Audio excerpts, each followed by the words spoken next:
다음은 저희가 사람에 주목해보는 시간이죠. 아침의 피플입니다. 먼저 첫 번째 인물, 김종인 전 비대위원장입니다. 기사 같이 볼까요? 네, 거대 양당 살렸던 김종인 제3지대에서 통할까? 네, 지금 김종인 전 비대위원장 여야 모두 비대위원장으로 활동을 했습니다. 그리고 실제로 성과도 냈습니다. 그런데 이번엔 어디로 갔느냐? 개혁신당의 공관위원장으로 선임이 됐다라는 겁니다. 네, 지금 제목이 제3지대에서 통할까예요.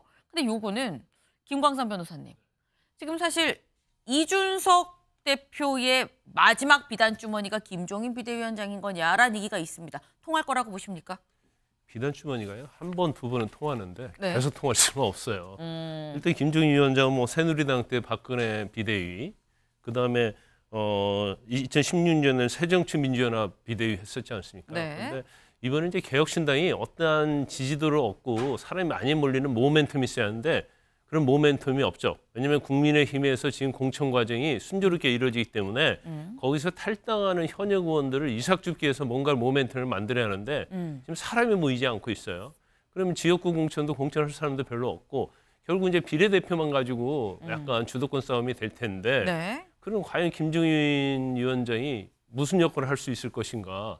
굉장히 그 할 수 있는 역할은 굉장히 좁다고 보고 제가 볼 때는 김종인 위원장이 뭐 어느 때 김종인 위원장이니까 모든 걸 김종인 위원장에 의존하는 저러한 정치적 행태에도 사실은 문제가 있다고 봅니다. 네, 좀 언제적 김종인 위원장이냐, 세상이 바뀌었다 말씀을 하셨어요. 그래서 다시 말해서 제3지대 통하지 않을 것 같다라는 전망을 지금 주셨는데, 근데 김종인 위원장, 이준석 대표가 하루 동안 삼고초려를 했다라고 하죠. 하루 동안에 3번이나 찾아가서 계속 이 부탁을 해서 겨우겨우 공관위원장으로 모셔왔다라고 해요. 네, 다음 기사를 좀 볼까요? 개혁신당 구원 등판한 김종인, 이준석 TK 출마시킬까? 일단 그렇게 삼고초려해서 이준석 대표가 모셔왔는데, 그럼 이 모셔온 김종인 위원장이 TK 가라라고 이준석 대표한테 얘기를 하면 이준석 대표 TK로 갈 것이냐라는 겁니다. 왜 굳이 이준석 대표가 TK 갈 거냐 말 거냐를 얘기하냐라는 거. 앞서서 김종인 위원장이 이런 얘기했었거든요. 들어보고 싶을까요? 나는 개인적으로 그렇게 그래요. 이준석 대표는 자기 고향으로 가야 된다. 경북 쪽으로 가야 되는 게 대구나 경북으로. 경북. 그렇게 해서 거기 가서 사실 경북 대구라는 데가 노태우 대통령 이후에 자기네들을 대변할 수 있는 지도자가 안 나왔다고 탄식하는 데예요. 그러니까 경북 대구에 가서 앞으로 미래를 약속할 수 있는 지도자감이라고는 그런 인식을 딱 받으면은 내가 보기에 당선될 수 있다고 생각합니다. 네, 윤주진 위원님, 이준석 대표 TK 보낼 거라고 보십니까?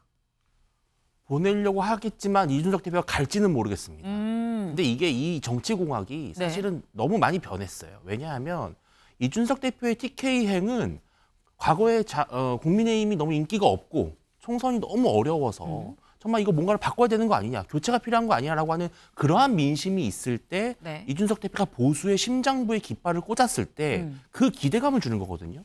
그런데 지금은 그런 분위기가 아닙니다. 국민의힘도 나름대로 안정이 되고 있고 또 한동훈 비대위 체제가 순항을 하고 있어요. 이런 상황에서 김종인 위원장의 이 해법은 사실은 맞지가 않는 거죠. 이준석 대표가 TK에 간다 한들 TK 주민들이 새로운 이준석 대표를 뽑을 필요가 없어진 거거든요. 그렇기 때문에 저는 이것은 좀 전략적으로 맞지 않는 수다 이렇게 봅니다.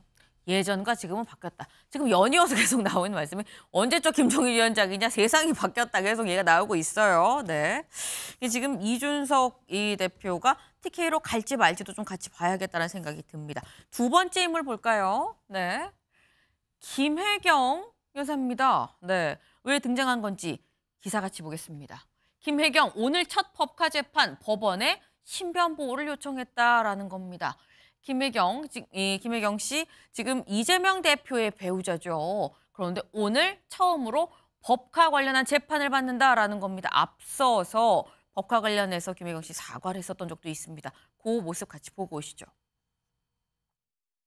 저의 부족함으로 생긴 일들에 대해 국민 여러분께 다시 한번 죄송하다는 말씀을 드립니다. 공직자의 배우자로서 모든 점에 조심해야 하고 공과 사의 구분을 분명히 해야 했는데 제가 많이 부족했습니다.